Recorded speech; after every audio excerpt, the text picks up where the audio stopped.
Vamos lá? Beleza. Pessoal, eu não fiz um esclarecimento, mas eu acho que o esclarecimento é importante.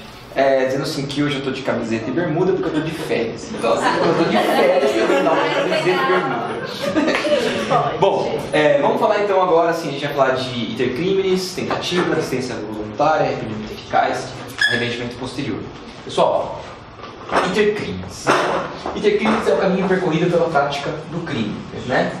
É o conjunto de fases que se sucedem cronologicamente no desenvolvimento do delito doloso. Quando a gente fala de intercrimes, a gente está pensando num crime intencional, né? Porque a gente está pensando em algum tipo de planejamento e preparação. A gente não tem isso no crime culposo, porque o crime culposo, o resultado lesivo ocorre por um descuido na prática de um ato inicialmente lícito, intencionalmente lícito, né? Então não teria essa fase. Então, intercrimes é matéria de crime doloso. Vamos falar das fases do crime, vamos falar primeiramente da cogitação. Significa a ideação do crime, trata-se da fase interna que ocorre exclusivamente na mente do indivíduo. É sempre impunível diante do princípio da materialização do fato. O crime demanda ofensividade, ou seja, uma conduta que acarrete lesão, criação de risco de lesão. O que eu estou querendo dizer aqui, pessoal, cogitar praticar crimes fica na esfera do agente. Ferraioli chama isso de direito à perversão. A gente só pode cogitar do elemento subjetivo após transcender o objetivo, como a gente já falou na aula passada, certo? Cogitar não é sinônimo de premeditar. Cogitar é essa ideia vir na cabeça. Premeditar é esse planejamento, essa toda, digamos, colocar tudo isso em ação, né? E pode ser dividido nas seguintes etapas. Estamos falando da cogitação. 3 etapas. Idealização, surge no agente a intenção de cometer um delito. Deliberação, o agente pondera as circunstâncias da conduta que pretende empreender. E resolução, corresponde à decisão a respeito da execução da conduta. Pessoal, aqui a gente tenta categorizar, né, a cogitação como idealização, deliberação e resolução. Só que assim, o que vocês têm que pensar é que é um ato impunível, certo? O que está na mente do agente, por mais perverso, não é punível. Todos nós temos esse direito de pensar coisas, até porque a crueldade, essa ideia do instinto, se vocês forem ver na questão de psicologia, isso faz parte de todos os pensamentos, isso são coisas que nos vêm, né? E então, impunível. Atos preparatórios. Conhecida como conatos remotos. Nesta fase, o agente procura criar condições para a realização da conduta idealizada, adotando providências externas na sua realização. Exemplo, eu adquiro um veículo que vai ser utilizado na prática do crime, para dar fuga, né? O que é importante de saber dos atos preparatórios, que já envolvem mais uma certa materialização de conduta, é que os atos preparatórios são, em regra, impuníveis. Estamos falando de ato preparatório? Estamos falando de atos impuníveis, tá? Todavia, eles podem ser punidos se houver uma tipificação autônoma. Os crimes de resultado, eles demandam uma preparação, certo? A gente precisa preparar condições para praticar o crime. Até aqui, não gera risco de lesão bem jurídico. E é o risco de lesão bem jurídico que marca o início dos atos de execução. Preparação, portanto, dos crimes de resultado é impunível, são impuníveis, né? Preparação é impunível. Exceto se houver uma tipificação autônoma. Pessoal, pensa o seguinte, o artigo 288, que é o de associação criminosa, e o 291 é o petrechos para falsificação de moeda, e o 16, parágrafo único, que fala do posse ou porte ilegal de arma de fogo. Todos esses crimes são atos de preparação para um crime que, na verdade, se objetiva como crime fim de se evitar, que é a associação criminosa, evitar que, de fato, aquela turma põe em prática aquilo que delibera. No caso de portar pretexto para falsificar moeda, portar pretexto já é o crime, mas se pretende evitar que as pessoas de fato falsifiquem. Da mesma forma, portar arma de fogo, o que quer se evitar é que se use a arma, que se atire nas pessoas. Mas você vê que o direito penal já está punindo o próprio ato preparatório. Quando houver tipificação autônoma, pode ser punido. Mas a ideia é que nos crimes de resultado, você só pune a conduta a partir do início da execução, que é aquela conduta que de alguma forma começa a gerar risco de lesão jurídica.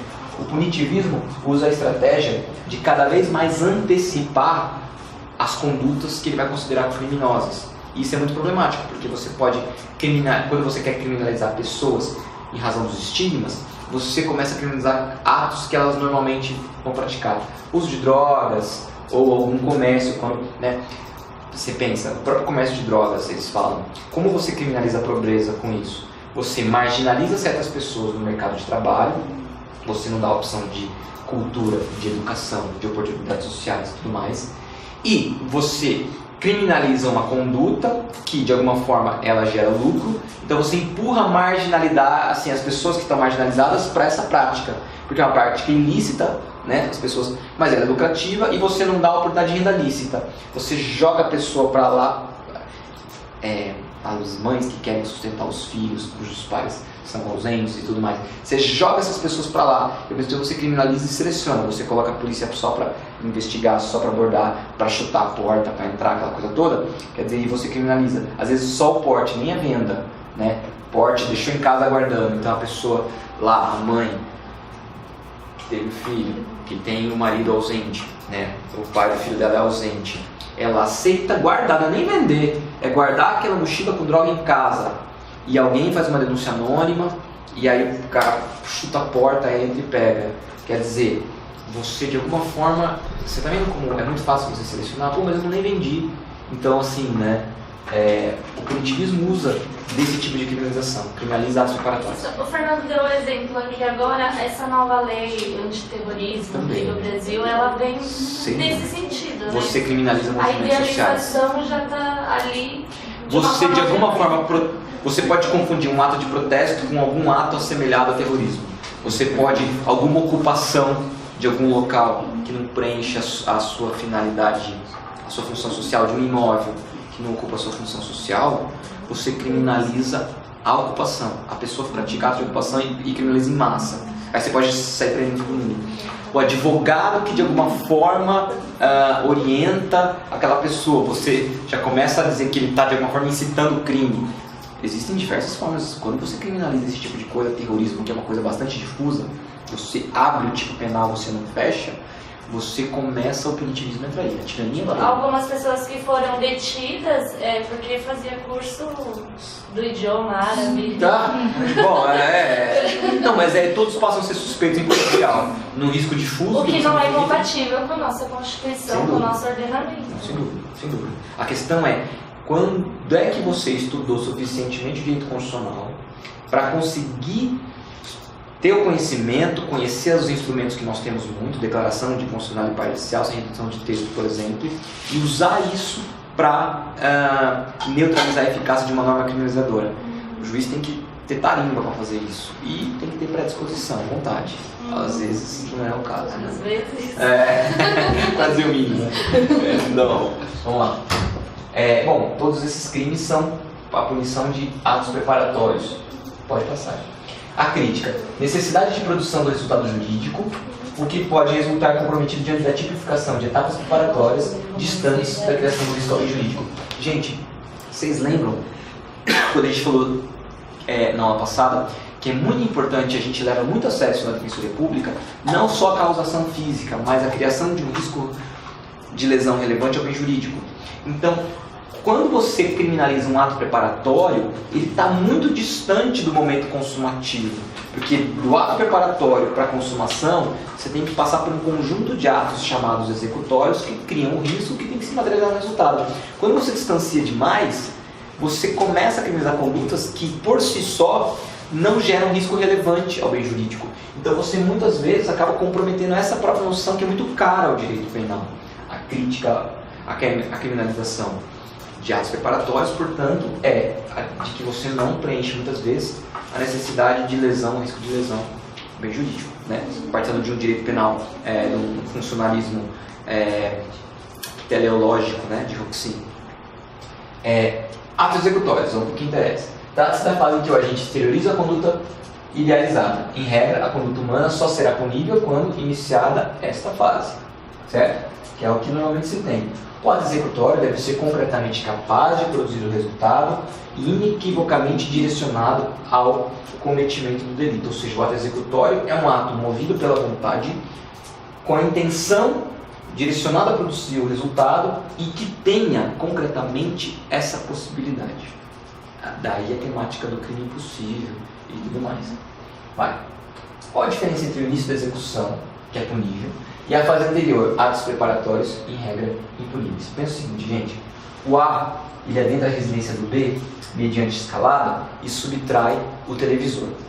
Esse é o exemplo. Quando se inicia a execução?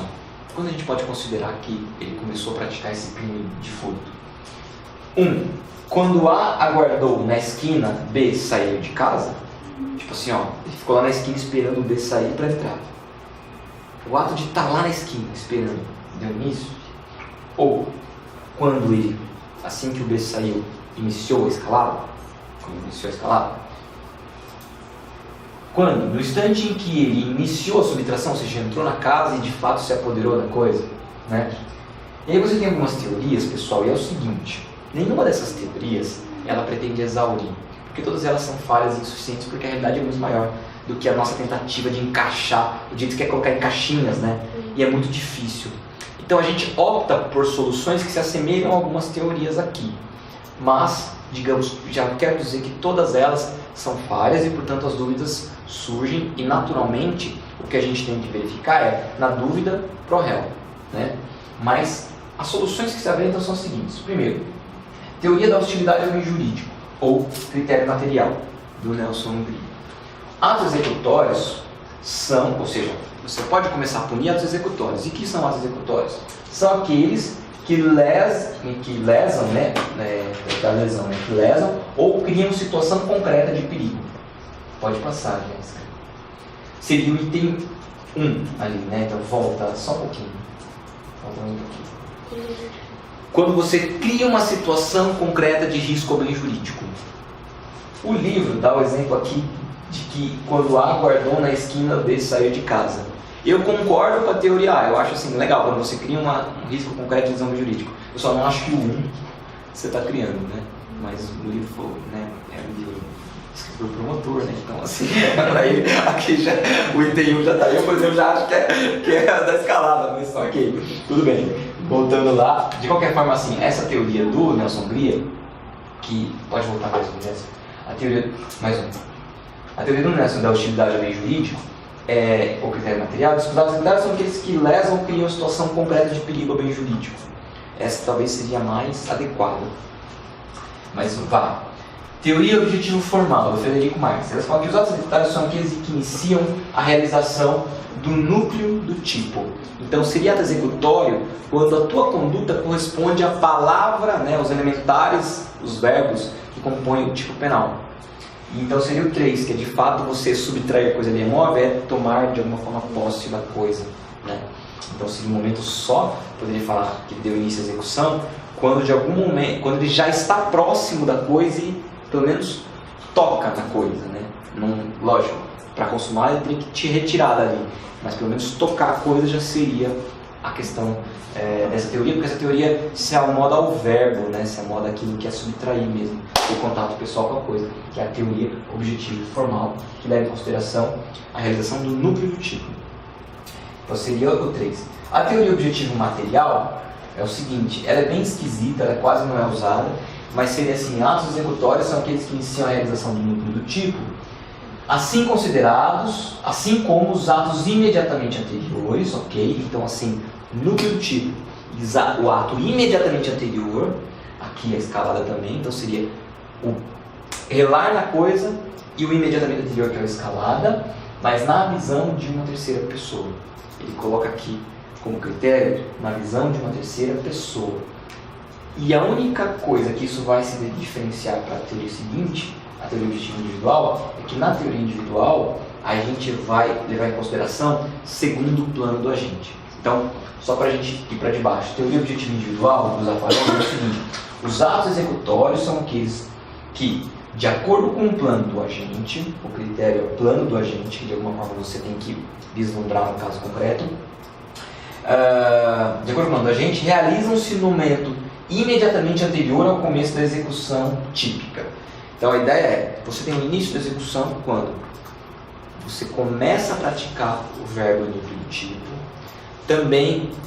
ou também o ato imediatamente anterior, né? Você começa aqui com o ato imediatamente anterior e continua quando você dá início ao verbo do tipo, segundo o plano que o agente pretendia por causa concreto, ou seja, não segundo a visão de uma terceira pessoa. Teoria objetiva individual.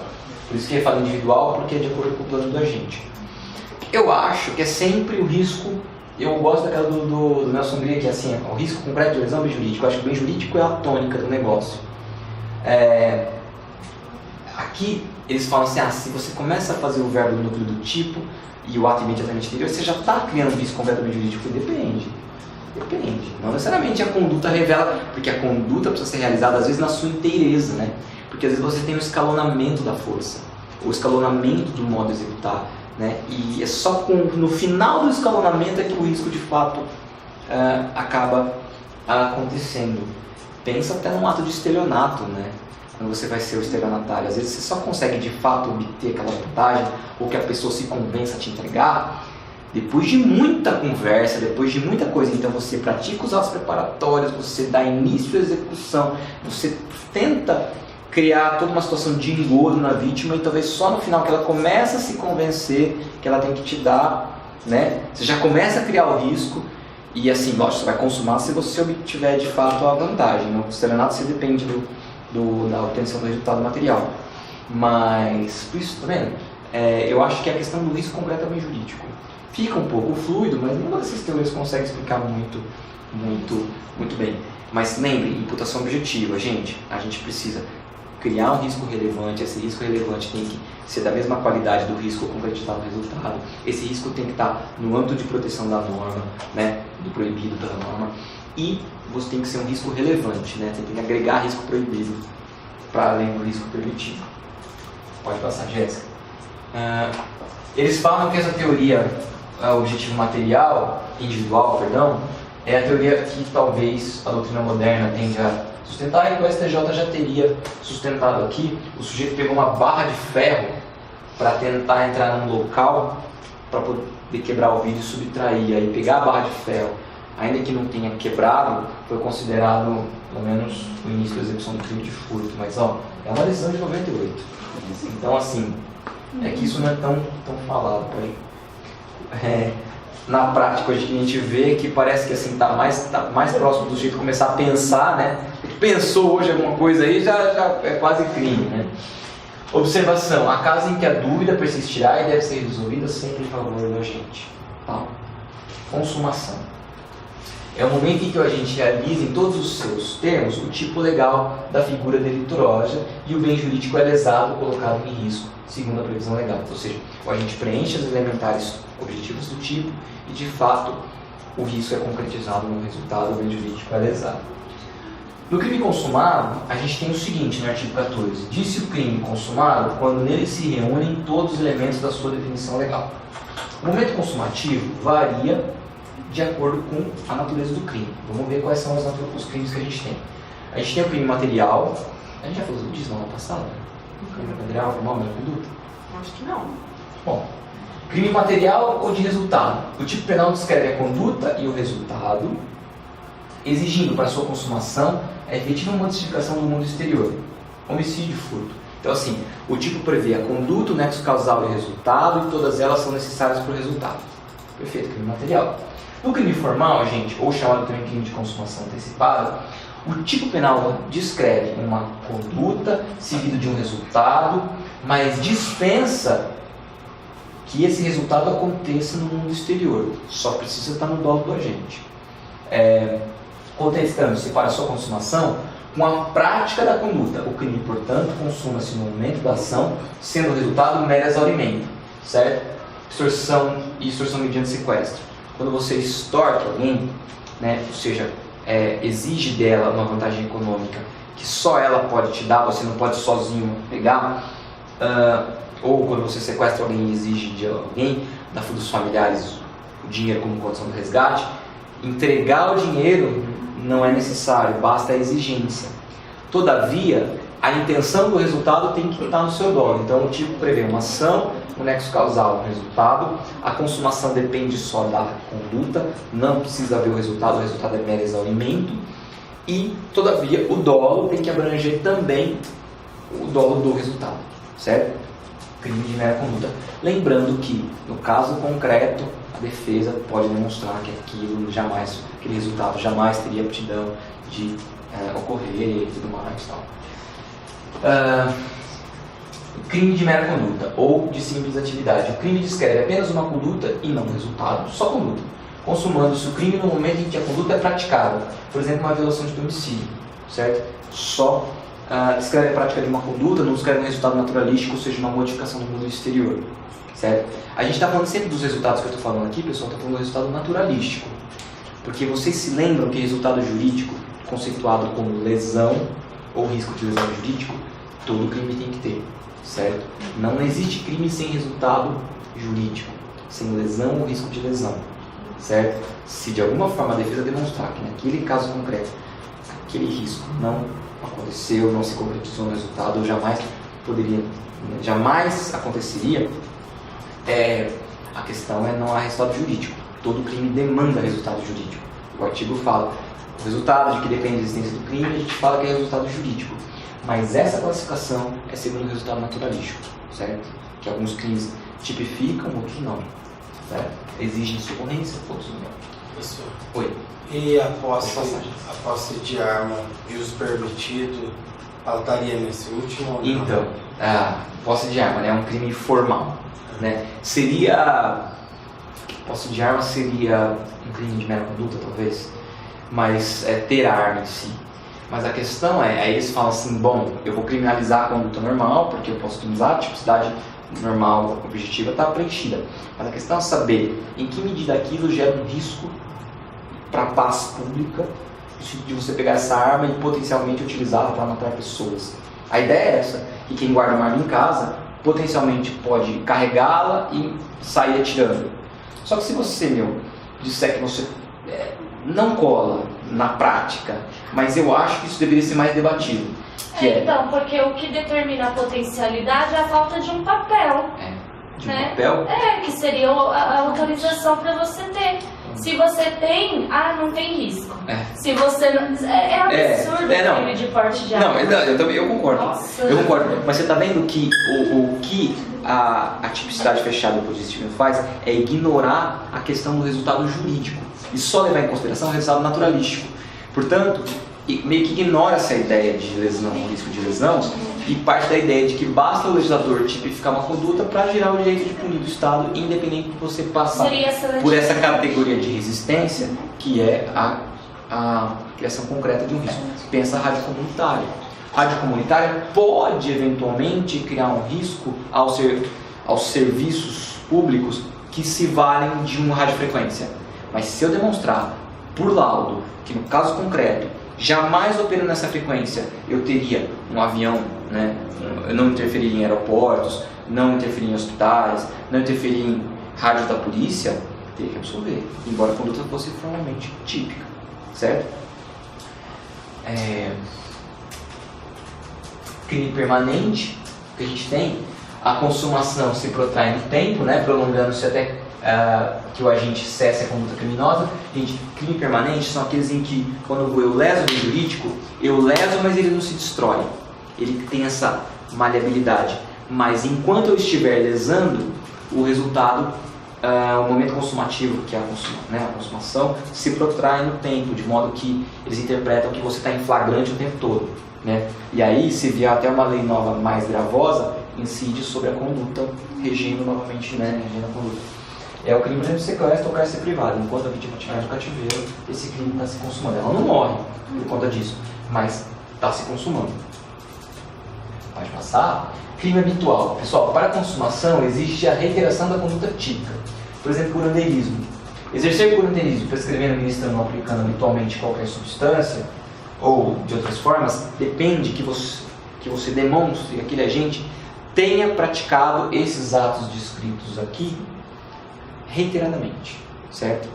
Não existe um parâmetro objetivo, saber o quanto, mas o crime habitual, ele demanda que, para você dizer que é crime, não basta uma única conduta, Você tem que praticar várias condutas para configurar o crime. Por exemplo, exercício legal da medicina. Exercício legal da medicina, ou arte dentária, que eles falam lá, você só consegue tipificar o crime se o sujeito praticou várias vezes. Se fizer um atendimento, eu sou médico habilitado, mas me faço médico crio um consultório e atendo uma pessoa, não é crime, é fato atípico.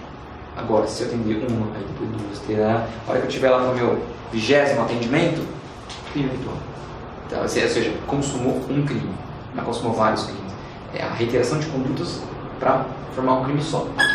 É crime habitual. Professor, esse segundo inciso não parece que está criminalizando uma benzedeira, por exemplo? Volta, Jéssica, fazendo um favor.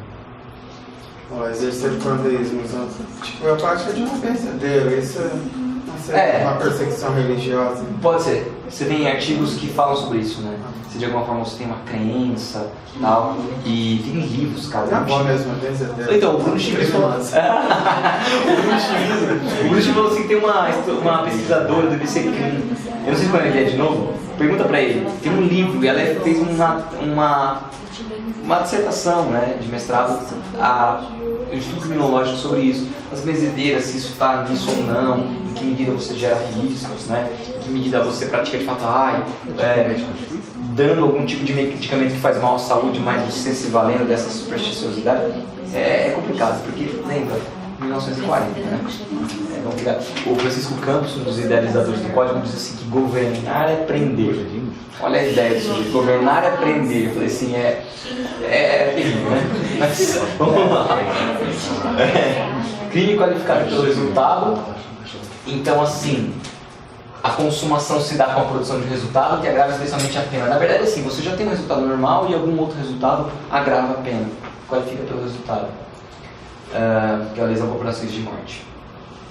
Crime omissivo próprio, então consuma-se no momento em que o agente se abstém de realizar a conduta devida imposta pelo tipo mandamental. Quer dizer, o tipo penal criminaliza uma omissão, que é, por exemplo, a omissão de notificação de doença, de notificação compulsória, omissão de socorro. Por exemplo, deixar o médico de denunciar à autoridade pública uma doença cuja notificação é compulsória. Imagina que uma pessoa tem ebola, e aí o médico toma conhecimento e essa doença está numa lista que sempre que o médico tiver isso, ele tem que notificar, né?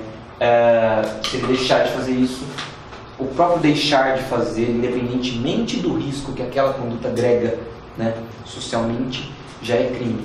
Mas eu discutiria no caso concreto em que medida daquela omissão algum problema social foi causado ou poderia ser causado a partir de uma série de cautelas que se tem em relação àquilo, né? Isso aqui é o terror das mulheres que praticam eventualmente aborto, né? Porque ou aborto, ou até o usuário de drogas, eles ficam com medo disso. Vai notificar ou não vai? Vai dizer para alguém ou não vai, né? A questão, sabia, os médicos, como é que é o protocolo deles de atendimento? Está tendo alguma regra que eles vão notificar esses casos, né? Porque você vai lá ser tratada e aí o cara notifica e você é criminalizada. Então, assim, o receio das mulheres é justamente esse, de não saber em que medida eu estou com uma pessoa que está querendo me tratar ou que pode me mandar para um cárcere. Mas no caso do aborto não tem aquele sigilo médico também que ele não pode denunciar? Então, eu acredito que sim. É que eu não sou especialista nisso, mas de qualquer forma, isso é o receio das mulheres. Ou você é muito claro nesse tipo de situação e faz campanha nisso, né? Mas aí, se eu vou fazer campanha, de alguma forma, digamos, eu posso entender que eu estou estimulando. Então, a ideia é, ou a gente faz um debate sério sobre como a gente vai tratar a política pública disso, de atendimento às mulheres, ou esse receio delas é um receio premente. Assim, se eu for lá, eles vão saber. Se eu sou usuário de drogas, eles podem achar que eu sou traficante também. Podem fazer batida na minha casa, sabe? É aquelas ideias de que a falta de informação acontece, mas por que existe falta de informação? Porque a política pública não é séria nesse sentido. Mas acredito que sim, sigilo médico. Crime omissivo impróprio, pessoal, também denominado crime omissivo por omissão, consome-se com a produção do resultado naturalístico. O crime praticado somente por aquele que ocupa a posição de garantidor é o artigo 13, parágrafo 2º. Pessoal, a gente não falou isso na aula passada, mas é o seguinte: alguns crimes, a lei já diz, a omissão é crime, como a omissão de notificação de doença, de notificação compulsória. Mas a gente também pode fazer um raciocínio que nos crimes materiais normais, aqueles que produzem um resultado naturalístico, Você pune a pessoa que pratica o crime por ação e você pode punir as pessoas que se omitem em face desses crimes. Então a gente chama de nexo normativo ou nexo de evitação, que é quando o agente, então está dizendo a punição é penalmente relevante, quando o omitente devia agir e podia agir para evitar o resultado. E o dever de agir incumbe a quem? Pode passar, Jéssica. Tenha por lei a obrigação de cuidar da proteção e vigilância, de outra forma assumiu a responsabilidade de impedir o resultado, ou com seu comportamento anterior criou o risco. É o que a gente chama de papel de garante. Então, imagine o seguinte, gente.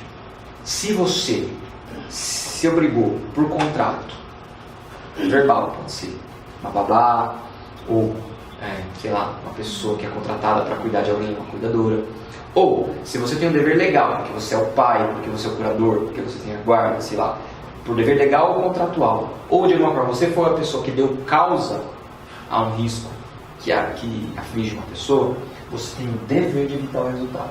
Ou seja, por obrigação legal, por obrigação contratual, ou porque você criou o risco. Você pode ter o dever. Mas, se você tem o dever e se omite, o resultado vai ser imputado a você só com base no dever? Não. Tem que ter mais dois elementos. Primeiro, você tem que conhecer que existe um curso causal levando um risco ao bem jurídico. E mais um outro elemento. Naquele momento, você podia agir sem ter um risco para si próprio. Você podia salvar alguém sem risco de vida. Então, primeiro, eu preciso saber que existe um curso causal em curso. Eu preciso ter o dever legal, contratual, ou porque eu mesmo causei o risco. Dever legal. E eu, naquele caso concreto, eu tenho que poder evitar esse curso, né? Tem que ser possível a mim evitar o curso causal sem risco de vida. Nessas três circunstâncias, caso o resultado ocorra e eu me omita, né, tendo o dever, conhecendo e podendo fazer sem risco de vida, eu imputo a mim. Não é que eu causei, mas o resultado é imputado a mim. A gente fala que tanto que a imputação é uma causalidade meramente normativa, não uma causalidade física, porque do nada não gera coisa alguma, né? A omissão não causa processos físicos, né, de risco a bem jurídico, mas o que existe é um nexo de imputação em razão da minha omissão, quando eu podia e devia agir. Pessoal, o que é crime exaurido? É uma perguntinha também bastante. Que o exaurimento, ele, nesses crimes em que a lei prevê o resultado naturalístico, mas não condiciona a consumação do crime à ocorrência do resultado, se ocorreu o resultado, é mero exaurimento, porque são os fatos posteriores à própria consumação do crime. Só que, ou seja, o término intercrimes, eles não influenciam na tipicidade, mas eles podem ter algum tipo de influência. A gente vai ver. O crime exaurido é aqueles acontecimentos, é aquele em que esses acontecimentos se tornam presentes, posteriores, né? E, por exemplo, o falso testemunho. Quando a testemunha encerra o depoimento falso, assina o termo, as consequências advindas disso, condenação ou não do acusado, integram o exaurimento do crime. Eles falam que o crime de falso testemunho se consuma pelo próprio depoimento falso assinado pelo testemunho. Não importa se o réu vai vir a ser condenado ou não. Não importa o resultado que normalmente advém do depoimento falso, as consequências que isso causa. Só o depoimento já seria o crime. Mas veja, então, eles falam que o resultado, condenação, seria o mero exaurimento do crime. Mas eu só tenho uma crítica a apontar, e inclusive a tese que a gente usa, que é o seguinte: especificamente nesse caso do crime de falso testemunho, à luz do bem jurídico, colocamos o bem jurídico como uma categoria essencial para você criminalizar uma conduta, aí o bem jurídico aqui para dividir a administração da justiça, você tem que demonstrar, tese de defesa não é o que prevalece, mas é o que eu acho mais coerente com o direito de um processo penal, direito penal democrático. É necessário que que seja levado em consideração o grau de potencialidade do depoimento face ao conjunto dos elementos probatórios. Porque, por exemplo, a ideia é, se você demonstra que aquele depoimento, embora falso, não poderia levar, não teria eficácia nenhuma, por exemplo, um depoimento completamente falso para levar a uma condenação, né? Mas todo o conjunto probatório demonstra o contrário, né? Ou seja, é impossível com base no cotejo das provas, você condenar a pessoa, você não pode apenar a pessoa que deu o depoimento falso. Por quê? Porque, fazendo o cotejo no caso concreto, aquele depoimento potencialmente não agregou risco de lesão ao meio jurídico. Uma testemunha que fala algo completamente descabido, perante a própria dinâmica, você fala, olha, eu sei que você está falseando a verdade, mas como é algo tão fora do contexto, tão sem potencialidade lesiva de me convencer, eu nem te puno. Essa é a ideia. Embora não influencie na tipicidade, o exaurimento pode servir de circunstância desfavorável para você aumentar a pena base. Mas aqui eu já quero fazer uma advertência, pessoal. Isso aqui, para um concurso da magistratura, a resposta pararia aqui. Para a defensoria, eu preciso saber, desde que o resultado, especialmente desvalorado, não esteja na linha de desdobramento causal, normal, do tipo, e esteja dentro do âmbito de proteção da norma. O que eu estou querendo dizer é, gente, qual é a consequência necessária de um crime de furto? A pessoa perdeu o patrimônio. Do crime estelionato, uma coisa, de todos os crimes patrimoniais, né? De separação. Não importa se o crime é formal ou material, a ideia é, ele sempre vai produzir um resultado lesivo à vítima. Aí você fala, no crime informal, o resultado está previsto no tipo, mas ele não é necessário, basta a conduta, ele não precisa acontecer. Se ele acontecer, ele exaurimento e aumenta a pena? Não, porque os crimes são feitos para ter esse resultado. É que a lei antecipa o momento consumativo, mas o fato da lei optar em antecipar o momento consumativo não gera um especial desvalor em termos de prejuízo para a vítima. Não é pelo fato de eu considerar que a extorsão se consuma só com a ameaça e não com a obtenção da vantagem, que daquela ameaça não vai haver uma perda patrimonial diversa. Não, é a mesma perda patrimonial, só antecipei a consumação. Então, você não tem um especial agravamento ao bem jurídico. Não é porque no crime exaurido o resultado muitas vezes aconteça que ele se consuma antes, né, de acontecer o resultado, que uma vez ocorrendo o resultado, você tem que especialmente apenar a pessoa. Não tem nada a ver, sabe? Mas em prática, assim, pra gente... Não, da extorsão mesmo.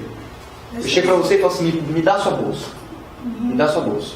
Né? Aqui na bolsa eu posso pegar, mas digamos assim, né? Me dá a sua bolsa ou sei lá, me dá a senha do seu cartão.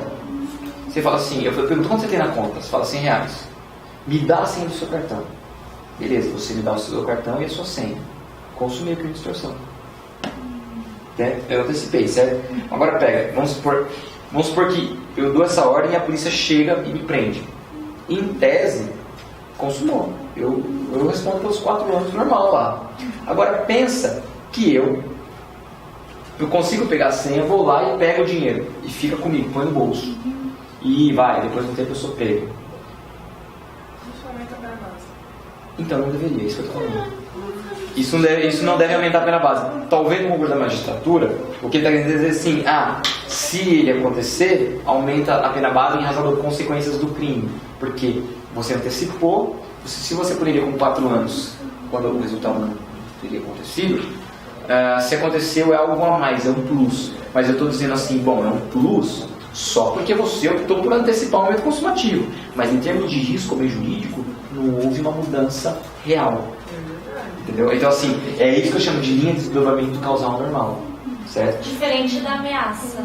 Não, diferente de, por exemplo, além do prejuízo patrimonial, você tem prejuízos anexos ligados àquilo, mas que estão até extravasam o âmbito do desdobramento normal. Por exemplo, é o que eu falei lá, um crime patrimonial, você é despejado porque você não consegue pagar o aluguel. E aí você despede, seu filho fica fora, você tem alguns prejuízos por conta disso.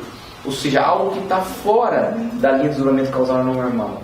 Você poderia, em razão de consequências do crime, não aumentar. Mas a ideia é, você não pode aumentar por uma circunstância inerente do próprio crime. Vou só um jeito, deixa eu ver se eu vou. O exaurimento pode atuar como uma qualificadora, né? Por exemplo, no crime de resistência, opor-se à execução do ato legal, mediante violência ou ameaça funcionário competente para executá-lo, já consuma o crime. Mas se o ato, em razão da resistência, não se executa, opor-se com violência à execução já é crime. Mas se em razão disso ele não se executa, que seria o resultado, você qualifica pena. Então o exaurimento pode ser uma qualificadora. Pode aumentar a pena base, pode ser uma qualificadora, pode ser uma causa de aumento. Então, por exemplo, o crime de corrupção passiva. Solicitar vantagem, o funcionário público solicita vantagem para praticar um ato, né, em razão da função, para deixar de praticar um ato, por exemplo, beleza. Se você paga, isso aqui já consome o crime. Se de fato eu solicitei, já consumou o crime. Mas se você me pagar e eu deixo de realizar o ato, causa de aumento. O parágrafo primeiro, passa mais um, Jeff. Parágrafo primeiro, a pena é aumentada de 1/3 se em consequência da vantagem o funcionário de fato retarda o cumprimento da ordem, assim, o que ele deveria fazer, né? Outra, pode configurar crime autônomo também. Se após consumar o sequestro qualificado, e aqui eu tenho um problema, a gente tem um problema. É que, livro de promotor, né, gente? Mas é que a gente usa porque também eu uso essa aula para dar aula pro geral, e assim, a gente fala tudo que normalmente se entende e faz a crítica. Que é o seguinte, se eu pratico, por exemplo, um sequestro com um fim libidinoso, pratico sequestro de uma pessoa para com ela praticar um ato libidinoso. Então, privar alguém de sua liberdade mediante sequestro ou cárcere privado. Próximo, Jéssica. Se o crime é praticado com fim libidinoso, eu pratico o crime de sequestro ou cárcere, tá? Beleza. Eu pratiquei o sequestro com fim libidinoso. Aqui é o crime. Beleza. A pena de reclusão, né, de 2 a 5 anos só por isso. Agora, se, além de sequestrar, eu venho a praticar na vítima os atos de minagem, esse exaurimento do crime anterior, eles falam, gera um novo crime de estupro. Então, por exemplo, se eu sequestro com fim libidinoso, 2 a 5. Se após o sequestro eu pratico o fim libidinoso, aí eu pratico o estupro. Então eu cumulo o sequestro com isso. Certo? Mas eu já não sequestrei com esse fim? Então, essa era a crítica que vai vir em seguida. Aqui, no último exemplo do entender, presentes os condicionantes, o crime meio deve ser absorvido pelo crime fim. É aquela da conjunção que a gente estudou na primeira aula. Perfeito. Eu também acho. Só que olha o que o pessoal pensa no crime. Na prática não é assim. Na prática é isso que é o que está no entender. Para a defensoria é o que a gente coloca. Mas na prática eles punem com os outros. Eu nunca peguei um caso assim. Só nesse crime. Não. É que eu estou falando, na prática, pune só com isso que está previsto. Não, na prática eles cindem e punem por tudo. Então, assim, o mais punitivo possível. É isso. Né?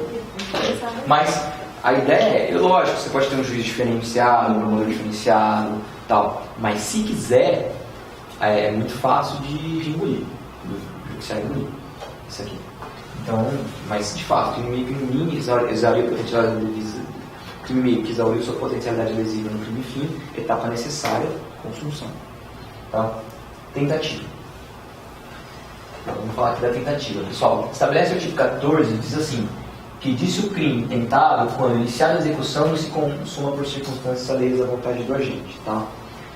A gente está falando que é uma norma de extensão temporal, que amplia a proibição contida nas normas penais incriminadoras para alcançar atos humanos realizados de forma incompleta, adequação típica de subordinação imediata.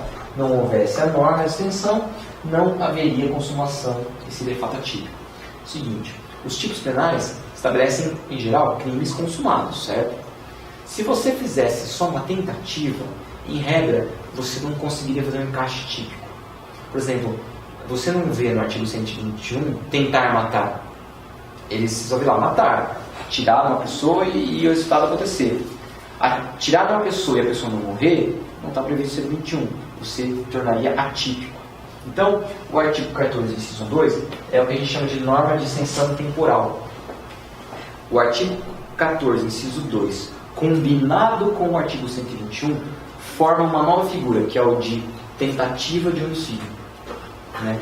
E aí a tentativa de homicídio, que é construída a partir do início de uma execução, com o dolo do resultado, mas cujo resultado não ocorre por circunstâncias alheias à vontade do agente, cria uma figura típica da tentativa, e aí você pode aplicar no caso concreto. Alguns crimes não permitem essa construção, e aí a ausência de produção do resultado, ou qualquer outra circunstância, é um fato atípico.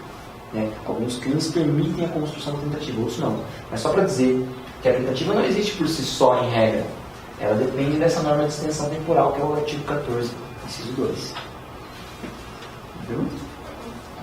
Legal.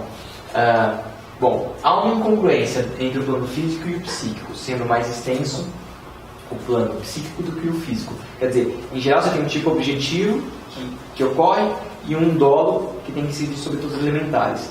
Isso é o crime consumado. Só que no tentado, a intenção é maior do que o de fato que ocorre. Né? Eu quero que ocorra um consumado, mas o resultado, do qual depende a consumação, não ocorre. Então a gente fala que tem uma incongruência entre o plano físico, objetivo, em relação ao plano psíquico. Né? É isso.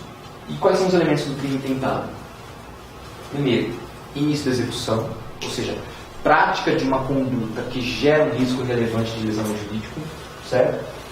Não consumação por circunstâncias alheias à vontade do agente, ou seja, elementos, fatores externos que impedem a consumação, mas o agente fez tudo o que ele podia, tinha alcance, né, da mente dele ali, da avaliação dele concreta para produzir o resultado.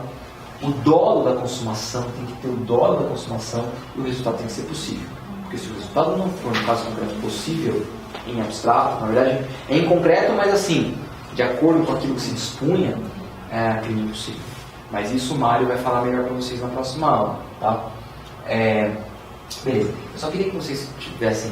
Quando eu vou falar assim, não cabe tentativa nesses casos, eu quero que você tenha todos esses elementos em mente. Porque aí vocês já vão deduzir pela própria cabeça, por causa daquele elemento que não preenche, por causa desse, por causa daquele. É isso que eu quero que vocês prestem atenção. Aqui, a gente pune a tentativa com a mesma pena do crime consumado, certo? A tentativa do crime, com a redução de 1/3 ou 2/3, certo? Salvo disposição em contrário, que às vezes a lei prevê que pune da mesma forma. Mas salvo disposição em contrário, pune-se a tentativa com a pena do consumado diminuindo de 1 a 2/3. E qual é o critério da redução? Gente, maior ou menor avanço entre crimes, ou seja, maior ou menor aproximação com a consumação. Às vezes os juízes usam outros critérios. Por exemplo, a gente chama isso de teoria objetiva, né? De acordo com o avanço do intercrimes, é que você vai dosar a pena de 1/3 ou 2/3. Mas, isso é a teoria chamada teoria objetiva ou realística. Mas são relevantes critérios como crueldade, maus antecedentes, porque esses critérios estão fora do âmbito de seleção da norma, que a gente viu no ano passado, né? Você tem que usar o critério que a norma usa. Se é tentativa, ou seja, se não conseguiu aproximar o resultado, você tem que ver como você chegou nisso ou não. Objetivo, simples.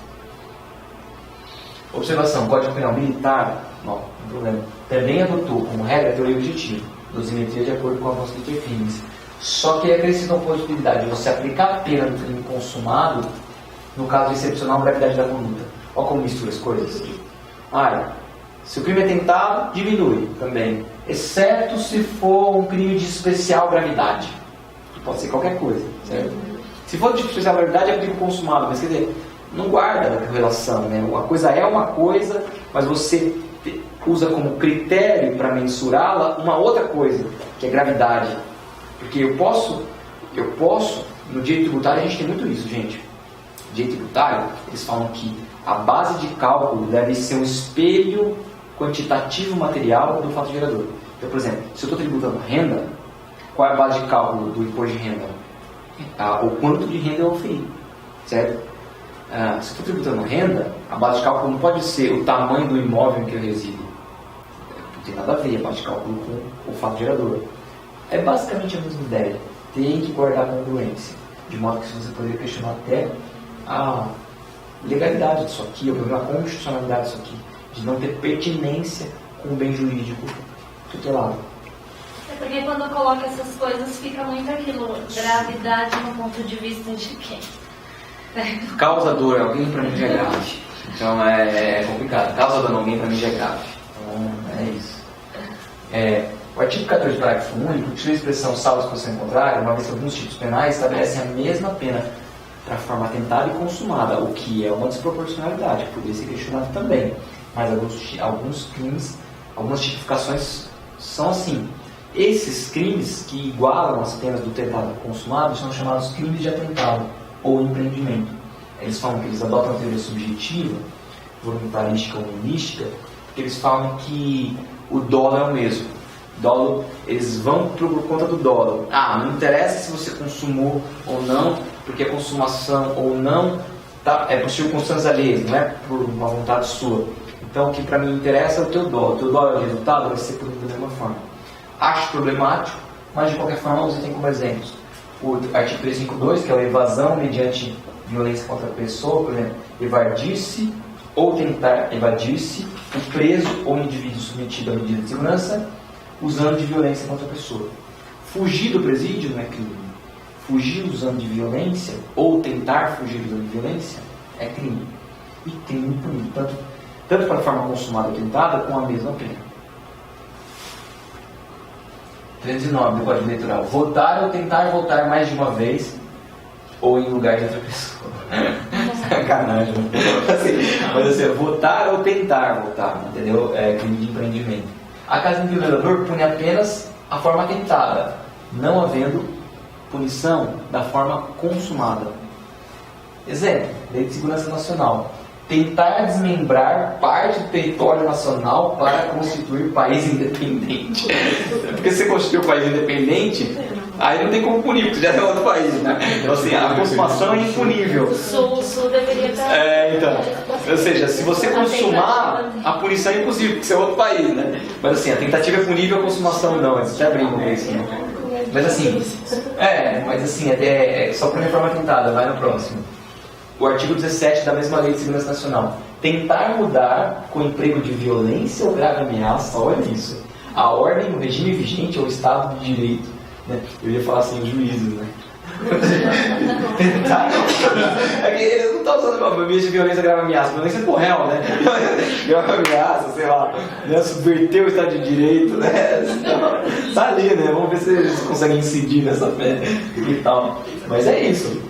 Espécies de tentativa, pessoal. Brincadeira. Espécies de tentativa. Quanto é crimes percorrido? Vamos falar aqui de algumas espécies. A gente chama de tentativa imperfeita ou inacabada. O agente é impedido de prosseguir o seu intento, deixando de praticar todos os atos à sua disposição. O agente não consegue praticar todos os atos que pretendia. A, querendo a morte de B, é interrompido após dar a primeira facada. A gente chama assim, então, portanto, mas pode, tentativa imperfeita ou inacabada é aquela em que eu não exauri os atos de execução que eu queria praticar para chegar. Eu sou interrompido no meio, certo? Tentativa imperfeita ou inacabada. Tentativa perfeita, ou acabada, ou crime falho, ou crime frustrado. O agente, apesar de praticar todos os atos executórios à sua disposição, não consegue consumar o crime por circunstâncias alheias à sua vontade. Quer dizer, eu faço tudo o que está à minha disposição, só que outras pessoas entram para salvar a vítima. Eles não me impediram de fazer tudo o que estava à minha disposição. Eles só agiram num outro momento impedindo o resultado. Como eu exauri tudo aquilo que estava no meu projeto mental em termos de atos executórios, eles chamam de tentativa perfeita, ou acabada, ou crime falho, ou crime frustrado. Está vendo que aqui eu cheguei mais próximo do resultado? Antes menos, né? Então talvez aqui o iter criminis tenha avançado mais, a redução pode ficar mais próximo do mínimo, que é 1/3. Lá, mais próximo do 2/3, né? Que é o lançamento. Apesar de que, eu não sei, às vezes eu fico pensando também se eu não posso até questionar isso, porque às vezes eu posso fazer tudo que está à minha disposição, mas a vítima é tão prontamente socorrida que, sei lá, né, mas eu digo assim, sabe, que aí você não tem eficácia nenhuma, talvez no outro teria mais, mas tudo bem, é questão de pensar caso concreto, mas de qualquer forma a ideia é que lá está mais longe, o iter criminis está só no começo, aqui ele avançou um pouco mais, certo? Outra coisa. Essa tentativa perfeita, ela somente é compatível com os crimes materiais, gente, porque ela demanda a necessidade de produção de um resultado após o exaurimento dos atos executórios. Eu faço todos os atos executórios e depois demanda a produção de um resultado. Essa tentativa perfeita, ela é compatível com isso. A outra, ela é compatível com os crimes formais, que não precisam de resultado naturalístico. Eu vou mostrar para vocês no exemplo do crime formal em que se o crime for plurissubsistente, ou seja, se eu conseguir fracioná-lo por crimes, eu consigo uma tentativa mesmo num crime que não necessita de um resultado naturalístico ser produzido. Vou dar um exemplo até com um caso concreto meu. Nesse caso, a execução se esgota, tendo o agente feito tudo o que pretendia fazer, mas por diversas razões, ali é sua vontade, o resultado não se consome. O agente dispara projéteis, todos os projéteis que estão na arma, os 5 disponíveis na arma, mas o resultado não ocorre porque a vítima é socorrida e eficazmente salva, né? Então é isso. Vamos classificar de uma outra forma também. Quanto ao resultado produzido na vítima, a vítima sendo o objeto material do crime. O objeto material do crime é a pessoa ou coisa sobre o qual recai a conduta. Vamos classificar aqui também. A gente tem a tentativa branca ou incruenta, tentativa vermelha ou cruenta. Tentativa branca ou incruenta é que eu desfiro golpes contra a vítima, mas eu sequer atinjo o corpo da vítima, sequer gero alguma lesão nela, né? Na vermelha cruenta, a vítima é atingida. Em ambos os casos, o resultado não se produz. Só que em uma vítima, como objeto material, pessoa sobre a qual a conduta é direcionada, sequer é atingida. Tentativa branca ou incruenta. Aqui a tentativa vermelha ou cruenta, a vítima é efetivamente atingida. Estou lembrando, gente, de uma ideia, uma vez que teve um caso, em 2007. Eu não me lembro contando essa história, mostrou no jornal, de um taxista que soube que a esposa estava traindo ele como sujeito por conta da música que ela cantava. Ela cantava uma música e assim ele estava muito enganado com essa música, né? Assim, que ele repetia alguma coisa e descobriu que de fato, né? Ele começou, isso descobriu, eu persegui ela, né? Tal, descobriu. Pegou uma arma, entrou no local onde estava o sujeito, deu 7 tiros. Nossa. Não acertou nenhum. Então, tentativa branca ou incruenta. Não teve nenhuma vermelhinha. E eu reduziria a pena ao máximo desse sujeito. Porque assim, não criou isso. Bem, tudo bem, é diferente, assim, tá, mas digamos que você fala, mas ele já tinha adentrado, ele já tinha disparado, você poderia, sim, considerar desde o momento em que ele entrou no estabelecimento. Mas aí é aquela ideia. Lembra dos executórios? É o momento que ele entrou no estabelecimento, é o momento que ele aprontou a arma, é o momento que ele disparou. Atos executórios começam quando? Não teve nenhuma vítima. E, geralmente, só para dizer, nos crimes de latrocínio, que eles chamam de latrocínio tentado, quando não tem nenhuma lesão na vítima, se o cara tirou lá, muitas vezes os juízes reduzem a um... Eu já vi muitas reduções à máxima em razão disso. Né? Tá. Bom, mas vi muitas não reduções também. Quanto à possibilidade de alcançar o resultado. Tentativa idônea ou tentativa inidônea? Bom, simples. O resultado, apesar de possível de ser alcançado, não ocorre por circunstâncias da vontade da gente. Tentativa idônea normal é a tentativa, digamos assim. Tentativa inidônea seria só um outro crime, um nome do crime impossível. A consumação do crime mostra-se impossível de ocorrer por absoluta ineficácia do empregado ou absoluta impropriedade do objeto.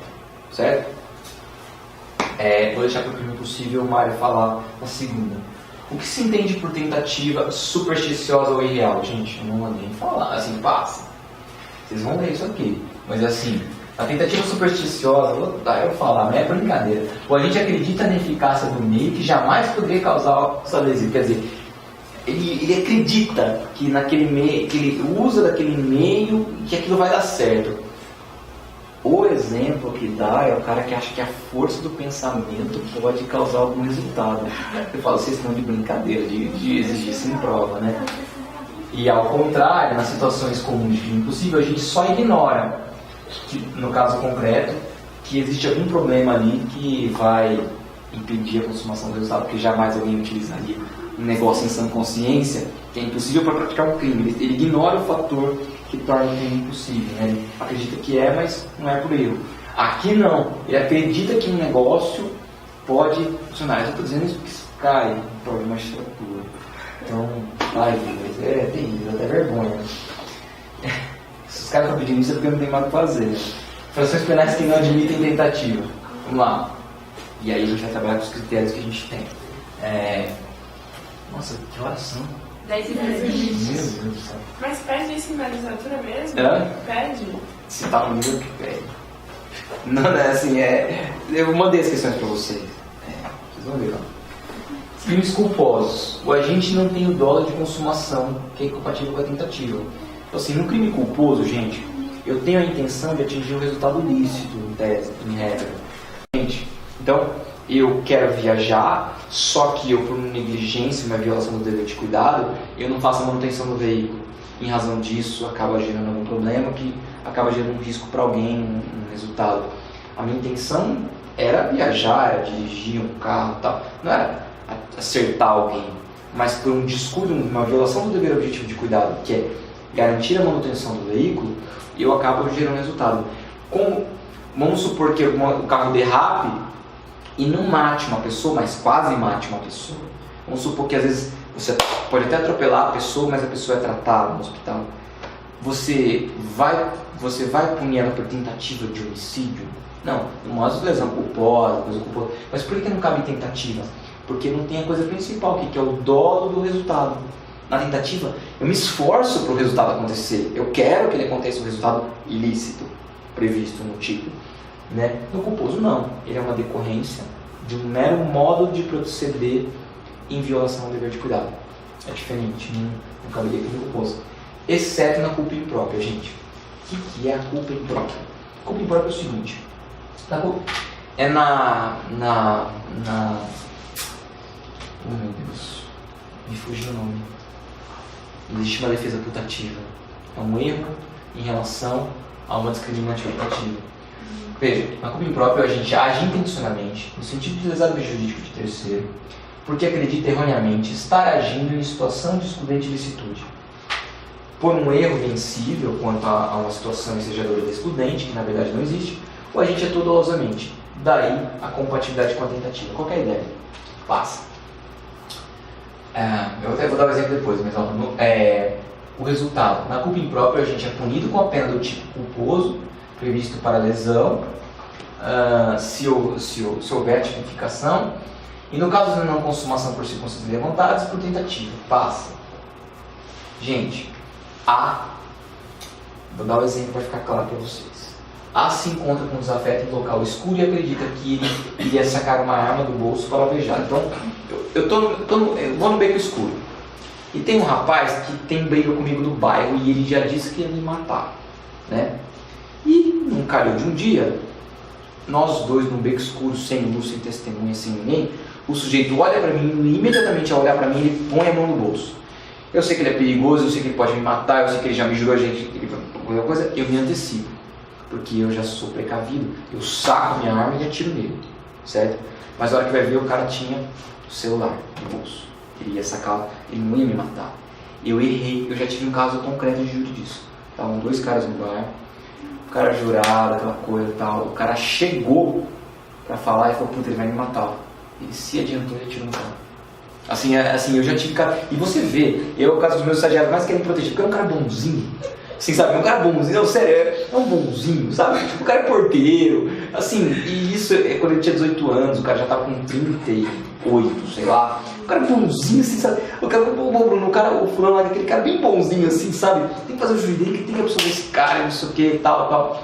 Mas a ideia é justamente essa, quando eu erro, eu acredito que estou numa situação de legítima defesa ou qualquer uma das excludentes de licitude, e achando que eu estou na situação que enseja a reação, a legítima ou estado de necessidade e tal, pratico a lesão achando que eu estou na situação de excludente.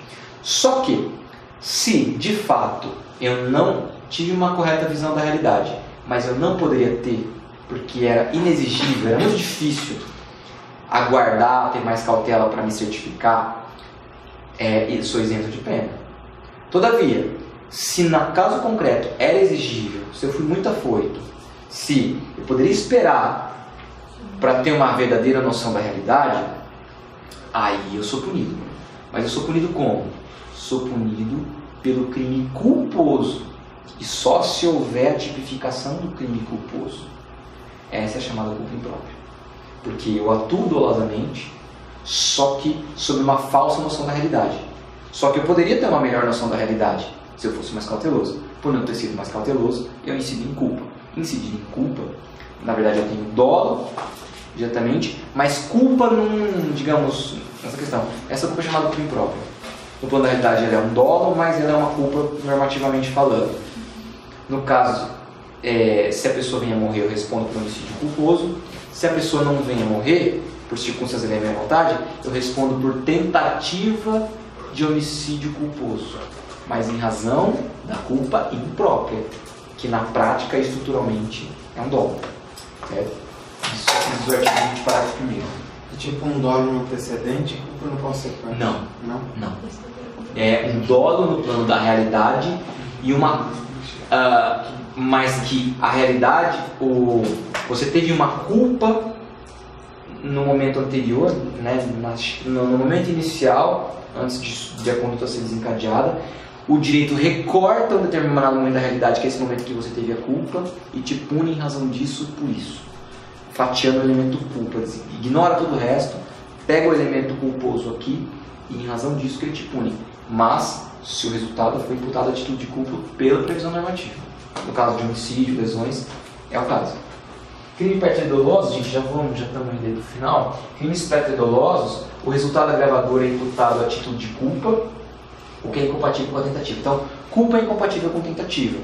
Mas o detalhe é que no crime perto-doloso é possível falar assim, tentativa em relação ao crime antecedente, imputado a título de dolo. Por exemplo, ao invés de eu ter uma tentativa de homicídio, eu tenho uma lesão corporal seguida de morte. Imagina assim, bom, desculpa, acho que até é difícil porque tem que dar a causa, né? Só para você dar um exemplo, é isso, o aborto, esse exemplo é melhor. Médico que não consegue interromper a gravidez do paciente, o aborto, que é o tipo fundamental, porém a gestante, em razão das manobras abortivas, morre, que é o resultado culposo qualificador. Então, eu estou tentando praticar um aborto na gestante. Não consigo. O feto sobrevive. Então, é uma tentativa de aborto. Né? Todavia, em razão das manobras, a vítima morre. Assim, a mãe, né? Porque não, são duas vítimas. Né? Assim, a gestante morre. Então, o resultado agravador, a atitude de culpa, imputo. Mas eu vou imputar uma tentativa de aborto como resultado morte. Certo? Então, eu pego essa pena qualificada e reduzo. Pode passar. Responder por tentativa de aborto qualificada pela morte culposa. Então, o artigo 126 na forma tentada, combinada com 127. Daqui. Gente, eu vou fazer o seguinte, eu vou dar a última e aí eu vou deixar, parece que, olha, a gente calcula o resultado, o tempo voa aqui, né? A gente acho que tá... Mas eu vou mandar o material completinho para vocês, vou mandar um material de desistência voluntária, de arrependimento posterior, tudo bonitinho, e vou deixar pro Mário, né, Sirico, isso aí. Eu tô deixando, né, não deixa pro outro aqui, é um negócio de outro. Mas é isso aqui, onde eu queria chegar, isso aqui com vocês. Isso aqui é arrasador no concurso da Defensoria Pública. Vou até mandar uma peça minha para vocês terem esse exemplo. É o seguinte: os crimes unissubsistentes consumam-se apenas como um único ato, o intercrimes não é fracionável, razão pela qual não se pode falar em tentativa, crime homicídio puro. Gente, a gente estudou crimes formais, certo? Crimes formais, você tem a previsão normativa de uma conduta, né, se o casal é resultado. O dolo tem que abranger tudo, mas para eu considerar consumado, só preciso da conduta, certo? Certo. Essa conduta pode ser uma conduta considerada unissubsistente ou plurissubsistente. Unissubsistente está tão atomizada a descrição que a mera conduta preenche o tipo penal. Às vezes, a mera conduta depende de diversos microatos, pequenos atos, a gente chama de intercrimes fracionável. E aí a gente chama de crime plurissubsistente ou unissubsistente. O unissubsistente é aquele em que o intercrimes não é fracionário e, portanto, com uma mera conduta no crime omissivo, por qualquer crime de omissão, a mera omissão, naquele momento, gera, por exemplo, o médico toma consciência de uma doença de notificação compulsória e não manda, já consumou. Entendeu? Lógico, você poderia pensar um prazo razoável para ele fazer isso, mas teria que ser, talvez, naquele momento, em que a lei, algum regulamento estabelece, mas imediato. Perfeito. Agora, e é o caso concreto que eu tenho, extorsão, certo? Pensa o seguinte, eu tive um caso de um sujeito que foi sacar um dinheiro no banco. Um cara forte, alto, lutador de capoeira, foi sacar um dinheiro. Um menino, magrelinho, com uma mochila, coisa, chegou para assaltar ele. Ele estava com uma faca dentro da mochila, mas ele não apresentou a faca. Ele chegou, falou assim, ô fulano, tira o extrato aí que eu quero ver quanto você tem aí, não sei o que, pra você me dar uma... Tipo assim, a vítima estava aqui, já entendeu que ele queria extorquir, né? Tipo, e é uma extorsão porque não é roubo, porque depende de uma conduta da vítima, certo? De colocar a senha, ou seja, a pessoa não, mediante violência grave ameaça, não conseguiria pegar. Precisa necessariamente de uma conduta da vítima, portanto é o que diferencia roubo de extorsão. Beleza. Tira o extrato primeiro. Aí o cara começou a digitar a senha para tirar o extrato. Ele percebeu, pô, um cara desse tamanho, não sei se ele tem que fazer mais, mas ele está desprevenido. O que ele fez? Fez que começou a digitar, passou uma rasteira, foi por cima do sujeito, bateu no sujeito do menino, e aí veio outras pessoas e rendendo. Ele foi denunciado, na verdade ele era até tentativa de extorsão, né? Mas é que a juíza, ela foi além e condenou por consumado aquilo que só foi imputado como tentado, né? Ou seja, violou o princípio da congruência. Vários tropeços aconteceram nesse caso, mas o mais importante é esse. O que eu aleguei? Falei, olha, é uma tentativa, né? Por quê? Porque não tem, embora ela fosse assim, o crime de extorsão é um crime formal, basta a mera conduta, basta a conduta de ameaçar. O problema é que é o seguinte, no crime de extorsão é um crime plurissubsistente. O ato de ameaçar, embora você não precise a obtenção da vantagem patrimonial, depende de que a vítima se sinta intimidada e se mostre predisposta a ceder à tua pressão. Ou seja, o ato de extorquir demanda uma gradação de força até o ponto de a vítima ceder. Se a vítima não cedeu, significa que você usou pouco de força. Você não fez a gradação da força. Ou seja, você pega aquele intercrimes, que é só uma conduta, não precisa do resultado obtenção de dinheiro, mas você pode fracionar o iter de modo a esses crimes que são cometidos com violência grave e ameaça, eles demandam aquela gradação de força. Então, o agente só usou daquilo que tinha à disposição. Ele não chegou a pegar a faca, ele não chegou a ser mais enfático, ele não chegou a fazer umas ameaças mais enfáticas e, portanto, a vítima não chegou a ceder. E, portanto, eu pego um crime plurissubsistente, fraciono entre crimes e, nesse caso, eu digo que parte desses atos foram preenchidos, parte não. E, portanto, eu tenho tentativa. Em resumo, quando eu não tenho a mera intimidação da vítima no crime de extorsão, eu não poderia considerar que a conduta foi exaurida pelo agente, de modo que eu falo em tentativa. Eu tenho essa peça, tenho jurisprudência, e é exatamente isso, ó. A extorsão é como crime formal, dispensa. Bom, é um crime formal, dispensa com esse resultado naturalístico e plurissubsistente. O intercrime é fracionado. A interrupção é dos próprios atos executórios e, por isso, é cabível a tentativa, quando a vítima repele o constrangimento e a gente não ultrapassa essa resistência, ou seja, a vítima não cede às exigências do autor. Eu coloquei doutrina do Bittencourt, vai passar, do NUT e jurisprudência de 2012 do STJ, explicando isso certinho, certo? Não é punível a tentativa de contravenção, porque a própria contravenção, a lei das contravenções fala que não é punível. Os crimes de atentado, em que você tem consumação e tentativa punidos da mesma forma, e nos crimes habituais, ou eu tenho a reiteração e configura, ou eu tenho fato atípico, não teria.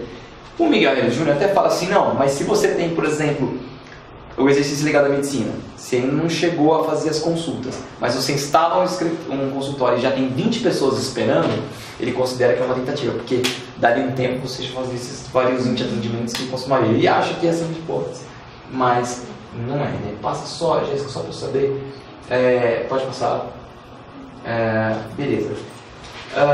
Tem algumas outras coisas, pode passar, vamos ver aqui. Tentativa de dolo eventual, pode passar, só uma olhada. Pequenininho, latrocínio, passa. Pode passar. Pessoal, pode passar. Vai. Eu só estou querendo ver, tem muitas outras coisas, pode ir. Vai, competência do júri, pode ir. A questão do latrocínio, eu até posso gravar um áudio ou pedir melhor, mas assim, eu vou pedir para o Mário passar. Mas basicamente é o seguinte, isso caiu na peça da segunda fase da Defensoria Pública do quarto concurso. Alguns crimes, pela própria estrutura, por exemplo, o latrocínio, tem uma ideia, ele fala assim, muitos juízes condenam por tentativa de latrocínio, certo? Mas para a Defensoria Pública essa é uma figura que não existe. Porque pela própria redação do tipo, diz assim, se da violência empregada resultar na morte, ou seja, é um tudo ou nada, só vai punir por latrocínio se ocorrer o resultado da morte. Se da violência, ocorreu. Então assim, ou você usa da violência ou grave ameaça e ocorreu o latrocínio, né? Ou você usa da violência ou ameaça e não ocorreu a morte. Ou ocorreu a morte e é latrocínio, ou não ocorreu a morte e não é latrocínio. Não existe tentativa, porque a estrutura típica constrói de uma forma tudo ou nada. O que dizia na peça? Que o sujeito tinha sido condenado por tentativa, assim, pelo menos acusado de tentativa de latrocínio. Ele teria subtraído, não subtrair, deu uns tiros na vítima, mas os tiros voaram, né? E aí é tentativa de latrocínio. E aí você teria que fazer uma defesa em relação a isso. A ideia é que não cabe a figura da tentativa de latrocínio, porque a estrutura típica do parágrafo 3º do artigo 157 constrói de uma tal forma que ou presente, ou tudo ou nada, ou a morte está presente, é latrocínio, ou a morte está presente, não é latrocínio. Você não pode construir uma figura típica. Eu expliquei tudo isso, tem mais coisas. De fato, faltou desistência voluntária, arrependimento posterior e tal, né? Mas eu vou escrever, vou mandar material e vou pedir para o Mário dar uma sequência nisso aí.